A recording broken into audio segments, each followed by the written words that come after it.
A gente vai abrir espaço, abrir alas aqui no nosso Bastidores CNN para receber o nosso comentarista de esportes, Maurício Noriega. Nori, tudo bem? Boa tarde, bem-vindo sempre. Faz uma avaliação para a gente, por favor, a partir do seu olhar e da sua experiência em relação ao esporte, sobre essa questão envolvendo Peñarol e Botafogo. É mais um capítulo numa relação conturbada nos últimos anos entre brasileiros e torcedores vizinhos. Chegamos a um momento de uma intervenção mais firme dos governos nacionais. Como é que isso reacende a discussão, Nori, sobre as responsabilidades das autoridades políticas, inclusive, sobre o comportamento desses torcedores? Boa tarde.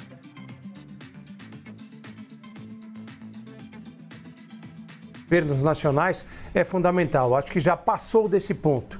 Rapidamente contextualizando aqui, sempre houve violência entre torcedores, os maus torcedores, eu destacaria aqui, em confrontos de futebol. Isso é um problema mundial, não é exclusividade da América do Sul, do Brasil, acontece em toda parte. A coisa piorou em relação ao Brasil e aos vizinhos mais próximos, em especial Argentina e Uruguai, por causa daquela final de Libertadores entre Fluminense e Boca Juniors no Maracanã. Houve muita violência entre torcedores e também envolvendo a Polícia Militar do Rio de Janeiro. Isso foi recebido de uma forma muito diferente na Argentina. Grosso modo, o que aconteceu na Argentina, a leitura feita foi de que a polícia brasileira é violenta e não sabe lidar com torcedores. Isso foi replicado depois num jogo de eliminatórias da Copa do Mundo entre Brasil e Argentina, no qual, inclusive, alguns jogadores da Argentina foram e entraram em discussão, em confronto com policiais brasileiros por causa de uma briga entre torcedores no Maracanã. Aconteceu novamente. Na semana passada nós vimos no jogo entre Peñarol e Botafogo, antes da partida, da bola rolar, a gente viu essas imagens lamentáveis. A narrativa que se fez disso no Uruguai é de que houve despreparo da polícia brasileira, no caso a Polícia Militar do Estado do Rio de Janeiro, e violência por parte dessa corporação, contra a torcida uruguaia, o que as imagens e os fatos desmentem totalmente. Aí entra o governo uruguaio, numa medida que eu acho descabida, atuando quase como um torcedor do Peñarol para dizer que é impossível garantir a segurança dos torcedores do Botafogo no jogo que seria no estádio do Peñarol, e por isso eles recomendam que os torcedores brasileiros não vão a Montevidéu. O que acontece? A Conmebol, Confederação Sul-Americana de Futebol, entende que para respeitar o seu regulamento, que prevê a presença das duas torcidas em todos os jogos, a partida tem que ser modificada de local, alterada de local, vai para o Estádio Centenário, que é maior e que é possível lidar melhor com a gestão dos torcedores, separar os torcedores. Ora, Tainá Uribe, a gente chega aí na questão da falência do Estado como provedor de segurança pública. Isso seja no Brasil, seja no Uruguai, seja na Argentina.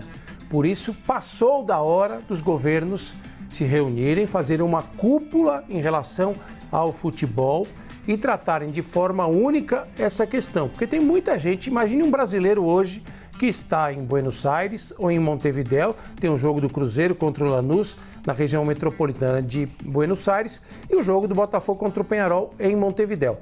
Houve relatos de torcedores brasileiros que foram proibidos por motoristas de táxi, o táxi que eles pegaram, que eles chamaram de falar sobre futebol. Veja só, imagina alguém que está lá fazendo um negócio, um executivo no Uruguai, um brasileiro fazendo turismo, que entra num táxi ou num veículo coletivo e começa a falar português. Você é torcedor do Botafogo? O que aconteceu tal? Isso gera uma série de situações. Acho, sim, que o nosso texto está corretíssimo.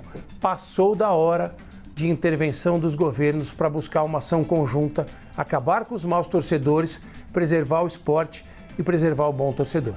O trabalho da Conmebol, de reunir todas as federações para chegar ao meio termo.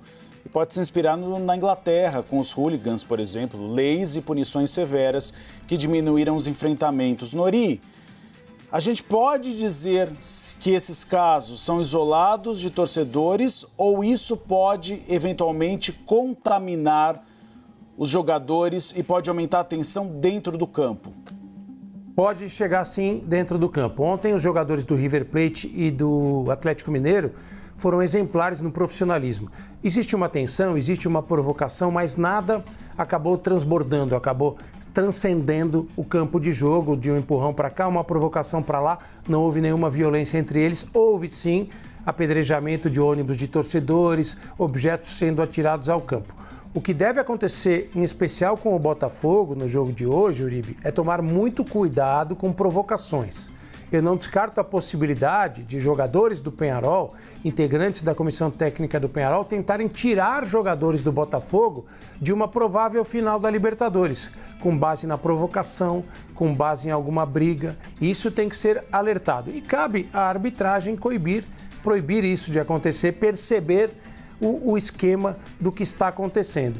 E em relação à Libertadores, rapidinho, Uribe e Tainá, está circulando na Argentina, através de uma informação da Rádio Mitre, uma das rádios mais importantes de Buenos Aires, da região metropolitana de Buenos Aires, a possibilidade de se alterar o local da final da Libertadores, que provavelmente será entre Atlético Mineiro e Botafogo, marcada para o dia 31 de novembro no estádio do River Plate, o Monumental de Núñez. Por quê? É um estádio com capacidade para 86 mil pessoas. E por causa dessa polêmica toda, das dificuldades de locomoção, não é fácil viajar na América do Sul, a Confederação Sul-Americana de Futebol entende que pode ser um fiasco de presença de público num estádio tão grande. E está cogitando, segundo a Rádio Mitre de Buenos Aires, mudar esse jogo do estádio do River Plate, no bairro de Núñez, em Buenos Aires, para a cidade ali próxima de Buenos Aires, de Avellaneda, onde está o estádio Libertadores da América, que é o estádio do Independiente.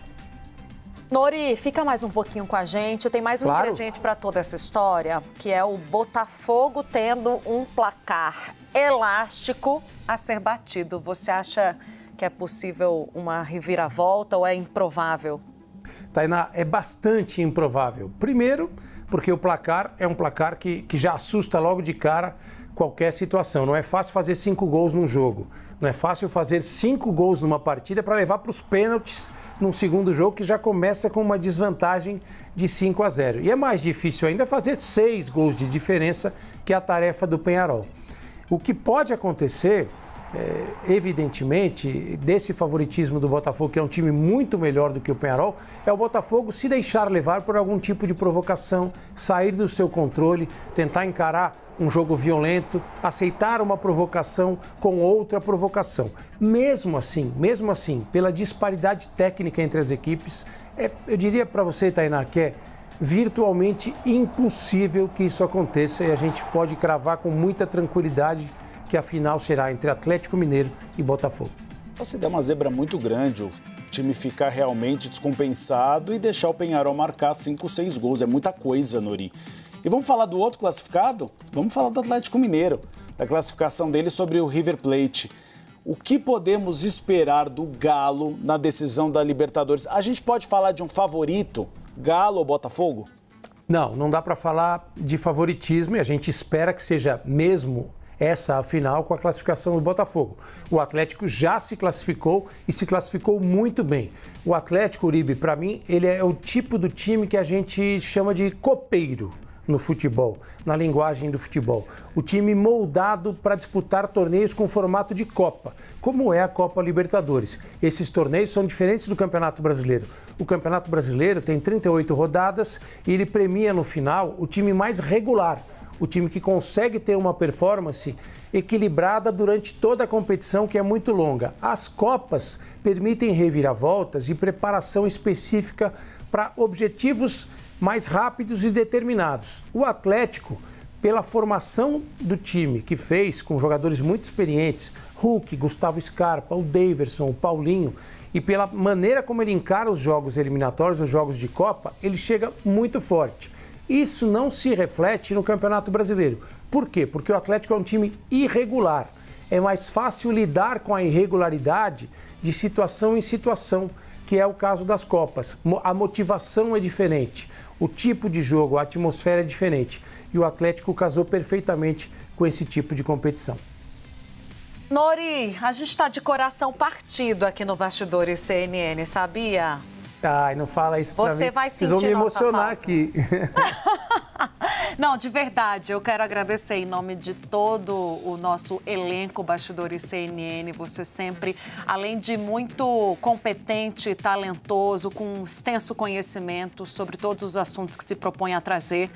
Aqui é um cara muito bacana, muito gentil, muito simpático, tá? Eu posso fazer uma lista aqui, tá? De características positivas do nosso Noriega. Quero te desejar boa sorte no seu novo caminho e que você continue exatamente do jeito que você vai muito mais longe. A gente vai estar te aplaudindo daqui. Muito obrigado, Tainá, muito obrigado. Eu que tenho que agradecer a vocês todos dos bastidores da CNN. Fui recebido aqui como uma pessoa da família. Sigo sendo muito bem tratado e serei eternamente um fã e telespectador assíduo da CNN Brasil. E a gente também de você, Nori. Você é um jornalista completo, sempre equilibrado, sempre sensato, carismático e sabe explicar os temas mais difíceis do esporte de uma maneira clara e fácil. Muito obrigado, meu grande amigo. Obrigado, Uribe. Agradeço a vocês. Espero que eu consiga manter a maquiagem até o final dessa participação. Vai sim. Deixa o coração falar, Nori. Beijo, obrigada. Obrigado, meninos. Beijo.